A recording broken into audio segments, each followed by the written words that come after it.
அருமை தாய்மார்களே, உங்களுடைய பொன்னான வாக்குகளை, முத்தான வாக்குகளை, மணியான வாக்குகளை இரட்டை இலை சின்ன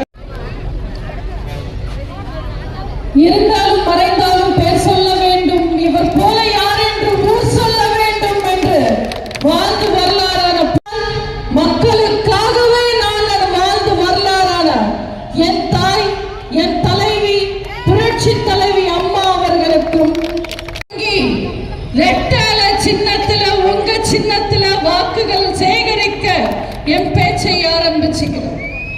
இந்த தொகுதியில இன்னைக்கு நம் எதிரில் போட்டியிடுற திமுக வேட்பாளர் அண்ணாதுரை. அவர் ஒரு பொம்மலாட்டம் பொம்மை. அந்த பொம்மையோட கயிறு ஏவாவேலு கையில இருக்கு. மறுபடியும் இங்க திமுக எம்பி ஜெயிச்சா மக்களுக்கு எந்த பிரயோஜனமும் வராது, மக்கள் வாழ்க்கையில முன்னேற்றம் வராது. ஏவாவேலு சொத்தும் ஸ்டாலின் சொத்தும் உதயநிதி சொத்தும் வேணும்னா அதிகரிக்குமே தவிர இந்த மக்களோட வாழ்க்கையில எந்த விதமான மாற்றமும் இருக்காது.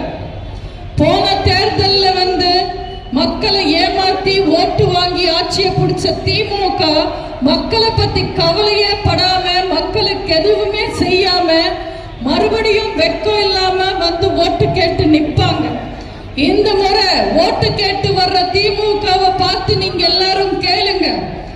எல்லா பெண்களுக்கும் 1000 ரூபான்னு சொல்லி ஏமாத்திட்டு இன்னைக்கு தகுதியானவங்களுக்கு மட்டும் 1000 ரூபான்னு சொல்றீங்களே.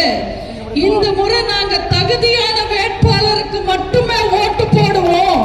அந்த தகுதி அதிமுக வேட்பாளர் கலியபெருமாளுக்கு மட்டுமே இருக்கு. எங்களுக்கு அம்மா போதும், ரெட்டால போதும், அதிமுக போதும்னு எடுத்து சொல்லுங்க.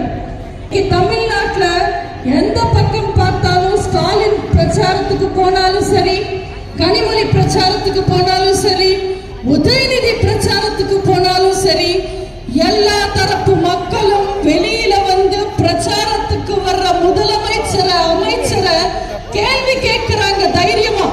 3 வருஷம் ஆட்சியில 6 லட்சம் கோடி கடன் வாங்கியிருக்காங்க. 6 லட்சம் கோடி. மக்களுக்கு ஏதாவது நல்ல திட்டங்களை கொடுத்தாங்க? மக்களுக்கு ஏதாவது நல்லது செஞ்சிருக்காங்க?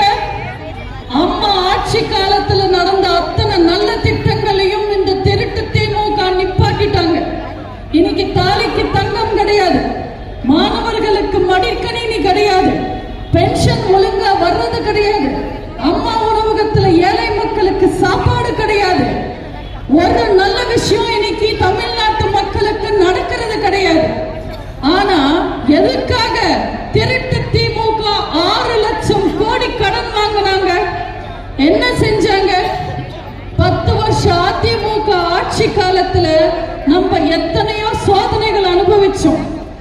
கடுமையான மழை வந்தது, தானே புயல் 100 சென்டிமீட்டர் மழை சென்னையில, வார்தா புயல் வந்தது. கொரோனா காலத்திலேயாவது எந்த சாக்காவது சொல்லி உங்களுக்கு வந்துட்டு இருந்த திட்டங்களை நிப்பாட்டணுமா? 10 வருஷம் அதிமுக ஆட்சி காலத்துல நம்ம எவ்வளவு நல்லா இருந்தோம், எவ்வளவு நிம்மதியா இருந்தோம். தமிழ்நாட்டு பெண்களுக்கு பாதுகாப்பு இல்லாம போச்சா? தமிழ்நாட்டை நம்ம அமைதி பூங்காவா தானே வச்சிருந்தோம். இந்த திருட்டு திமுக ஆட்சிக்கு வந்ததுக்கு அப்புறம் மாணவர்களுக்கு நிம்மதி இல்ல, பாதுகாப்பு இல்ல, பெண்களுக்கு நிம்மதி இல்ல, பாதுகாப்பு இல்ல, முதியவர்களுக்கு நிம்மதி இல்ல, பாதுகாப்பு இல்ல. இன்னைக்கு பாதுகாப்பா நிம்மதியா சந்தோஷமா இருக்கிறது ஒரே ஒரு குடும்பம், அது ஸ்டாலின் குடும்பம். மற்றபடி தமிழ்நாட்டுல யாருமே முன்னேறல. மக்கள் சேவை செஞ்சது தப்பா? மாணவர்களுக்கு மடிக்கணினி கொடுத்தது தப்பா? தாய்மார்களை காத்தது தப்பா? தாலிக்கு தங்கம் கொடுத்தது தப்பா? அம்மா உணவகம் அமைச்சது தப்பா? அரசு பள்ளி மாணவர்களுக்கு இடஒதுக்கீடு கொடுத்தது தப்பா? மழைநீர் சேமிப்பு திட்டம் தப்பா? கொரோனா காலத்துல எங்க ஆட்சி தப்பா? பொங்கலுக்கு பணமும் பரிசும் கொடுத்தது தப்பா? மக்களையும் சமமா பார்த்தது தப்பா? எது தப்பு, என்ன தப்பு, எங்க தப்பு? தப்பு செஞ்சது அதிமுக இல்ல, போலி விளம்பரங்களையும் பொய்யான வாக்குறுதிகளையும் நம்பி தமிழ்நாட்டு மக்கள், அப்பாவி மக்கள் ஏமாந்து போய் தப்பு செஞ்சாங்க. 2019 தேர்தல் 2021 தேர்தலையும் சரி பொய்யான விஷயங்களை சொல்லி போலி விளம்பரங்களை காமிச்சு ஏமாத்திட்டாங்க திமுக. உங்களை ஏமாத்தின திமுகவை நீங்க ஏமாத்த இதுதான் சரியான சமயம். திமுக எப்பவுமே தேர்தலுக்கு முன்னாடி ஒண்ணு பேசும், தேர்தலுக்கு பின்னாடி ஒண்ணு பேசும். திமுக தேர்தல் சமயத்துல ஓட்டு பத்தி மட்டுமே கவலைப்படுவாங்க.